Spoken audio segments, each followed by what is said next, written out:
कई लोगों को लगता है कि प्रोक्रास्टिनेशन हमारी लेजी हैबिट्स या इनकॉम्पिटेंस की वजह से होता है, या फिर सामने वाला काम बहुत बड़ा या कॉम्प्लिकेटेड होता है या बहुत ज़्यादा बोरिंग होता है, इसलिए शायद हम उसे नहीं करते। लेकिन सच बात यह है कि प्रोक्रास्टिनेशन का मेन रीज़न लाई करता है आपके ब्रेन की बायोलॉजी में। हमारे ब्रेन के दो हिस्से होते हैं। पहला, लिम्बिक सिस्टम। ये हमारे ब्रेन का सबसे पुराना और सबसे डोमिनेंट पोर्शन होता है। यहाँ पे मेनली जितनी भी एक्टिविटीज़ और प्रोसेसेस होती हैं वो मोस्टली ऑटोमेटिक होती हैं, जैसे कपड़े पहनना, खाना खाना, वॉक करना, ब्रश करना, इस तरह की चीज़ें जो सालों साल से हमारे ब्रेन की हैबिट्स बन चुकी हैं। इसलिए इन्हें परफॉर्म करते वक्त हमारे दिमाग को बहुत ज़्यादा मेहनत नहीं करनी पड़ती। ये सभी रूटीन्स और हैबिट्स एक तरीके से आप समझ लीजिए कि ऑटो पायलट पे रहते हैं। दूसरा हिस्सा है प्रीफ्रंटल कॉर्टेक्स। ये एक काफ़ी नया हिस्सा है और काफ़ी कम डेवलप्ड है। आप यूं कह सकते हैं कि ये हमारे ब्रेन का सबसे वीक पोर्शन होता है और यहाँ पर वो काम किए जाते हैं जिन्हें करने के लिए आपको कॉम्प्लेक्स बिहेवियर्स प्लान करने पड़ेंगे, जैसे कि किसी नए आदमी से बात करना, अपने कंफर्ट जोन के बाहर जाकर कुछ करना, अपनी पर्सनालिटी या विचारों को एक्सप्रेस करना और डिसीजंस मेक करना। इसीलिए ये जितने सारे काम होते हैं, इन्हें करने के लिए हमारे दिमाग को खुद पर कुछ ज़्यादा ही जोर डालना पड़ता है। इसीलिए जब भी कभी लिम्बिक सिस्टम और प्रीफ्रंटल कॉर्टेक्स के बीच कोई बहस होती है तो आसानी से हमारा लिम्बिक सिस्टम ही जीत जाता है, क्योंकि ये सबसे ज़्यादा स्ट्रॉन्गर पोर्शन होता है। अब फॉर्चुनेटली या अनफॉर्चुनेटली हम सभी ह्यूमन बींग्स का ब्रेन इस तरह से डिज़ाइंड है कि वो हमेशा इमीडिएट रिवॉर्ड को ही प्रेफर करता है।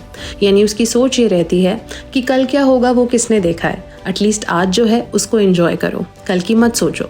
इसलिए जो काम सिर्फ 5 या 10 मिनट में भी पूरा किया जा सकता है, हम उसके बारे में सोच सोच के खुद को परेशान करते रहते हैं, एक्चुअली उस काम को पूरा करने की जगह, और कोई मोटिवेशन फाइंड नहीं कर पाते उस काम को पूरा करने के लिए।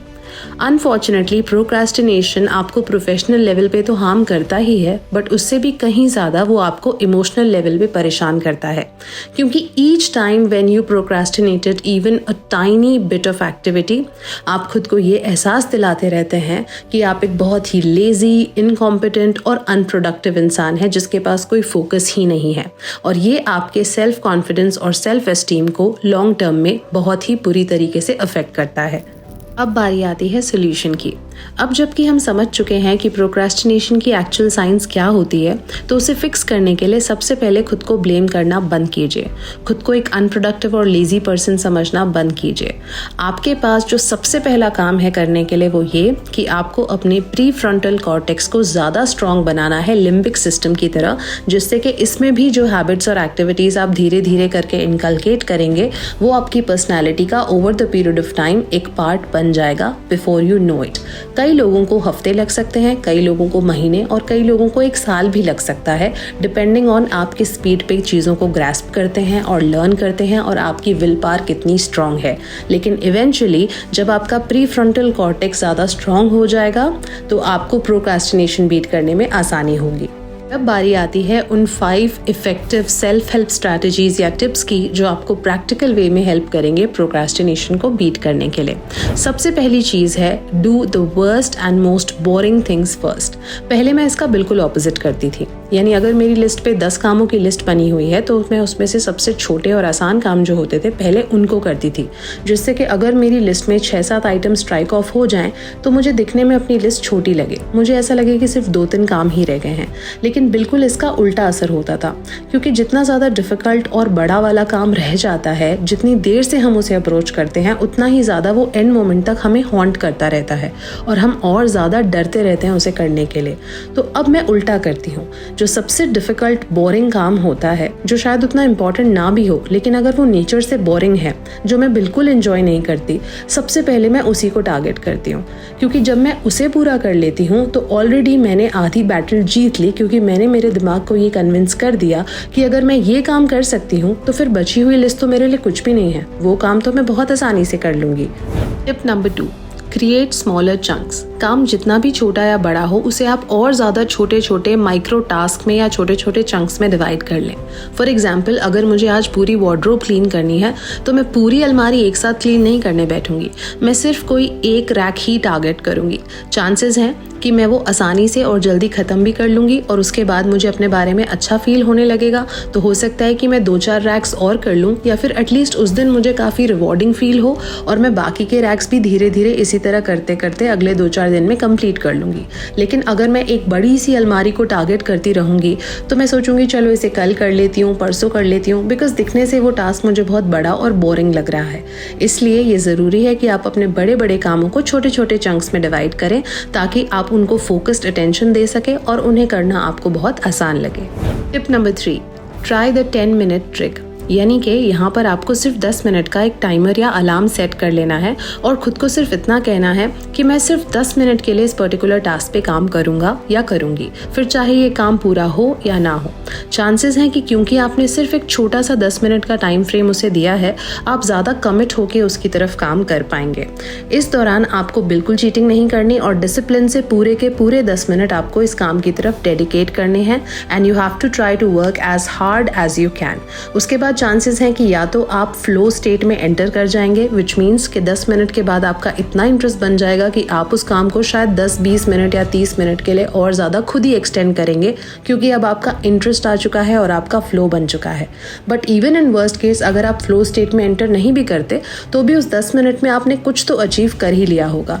एंड द वेरी थॉट कि मुझे सिर्फ ये काम 10 मिनट के लिए करना है हमें बहुत ज़्यादा हॉन्टिंग नहीं लगता, क्योंकि 10 मिनट तो कोई भी आसानी से अपने दिन से निकाल ही सकता है। Tip number 4 is to give yourself a reward. काम आपने चाहे कितना छोटे से छोटा ही क्यों ना किया हो, लेकिन उसके बाद जब आप अपनी छोटी छोटी अकम्पलिशमेंट्स को सेलिब्रेट करते हैं या खुद को कोई छोटा मोटा रिवॉर्ड दे देते हैं तो उससे आपका लिम्बिक सिस्टम खुश रहता है और वो आपके दूसरे साइड ऑफ द ब्रेन के अगेंस्ट काम नहीं करता। इनफैक्ट उसके मोटिवेशन में वो ऐड ऑन करता है। तो इसलिए आप इसे एक तरीके की वो कैरेट समझ सकते हैं जिसे आप अपने लिम्बिक सिस्टम को दिखा रहे हैं ताकि वो आपके खिलाफ ना जाए और बल्कि आपको सपोर्ट करे। तो इसलिए जब भी आप कोई ना कोई छोटा बड़ा माइलस्टोन अचीव करें तो खुद को एक छोटा सा रिवॉर्ड ज़रूर दें। Tip number 5 is to keep your work space as clean and tidy as possible. अगर आप स्टूडेंट हैं और स्टडी टेबल पे पढ़ाई करते हैं या फिर अगर आप काम करते हैं तो आपका जो वर्क स्पेस है, फिर चाहे वो घर पे हो या फिर ऑफिस की डेस्क में हो, वो as much as possible clutter free होना चाहिए। जब हम बहुत सारी चीज़ें देखते हैं तो उन्हें देखकर हमें अननेसेसरी स्ट्रेस होता है, एंग्जाइटी होती है। उसकी जगह कोशिश करें कि मिनिमम सामान आपकी टेबल पे होना चाहिए। वहाँ कोई फालतू का क्लटर नहीं होना चाहिए। अगर अरोमा से आपके मूड पे कोई फ़र्क पड़ता है तो आप अपनी पसंद की कोई फ्रेग्रेंस का रूम फ्रेशनर ट्राई कर सकते हैं उस माहौल को ज़्यादा फ्रेश और एक्टिव रखने के लिए। आपकी डेस्क को आप क्लीन रख सकते हैं। अगर आप डिस्टर्ब होते हैं तो नॉइज़ कैंसिलेशन हेडफोन्स यूज़ कर सकते हैं। घर में अगर आपकी कॉन्सेंट्रेशन नहीं बनती तो आप कोई को वर्किंग स्पेस पे जाके काम कर सकते हैं जहां आप ही के जैसे और भी लोग आपके आसपास काम कर रहे होंगे, तो उन्हें देखकर आपका भी मन करेगा काम करने का। अगर आपको फिर भी घर से ही काम करना है या पढ़ाई करनी है तो आप अच्छे से नहा धोकर तैयार होकर अच्छी सी परफ्यूम लगा के फॉर्मल क्लोथ्स पहन के काम करने बैठ सकते हैं, जिससे साइकोलॉजिकली आपको फील आए।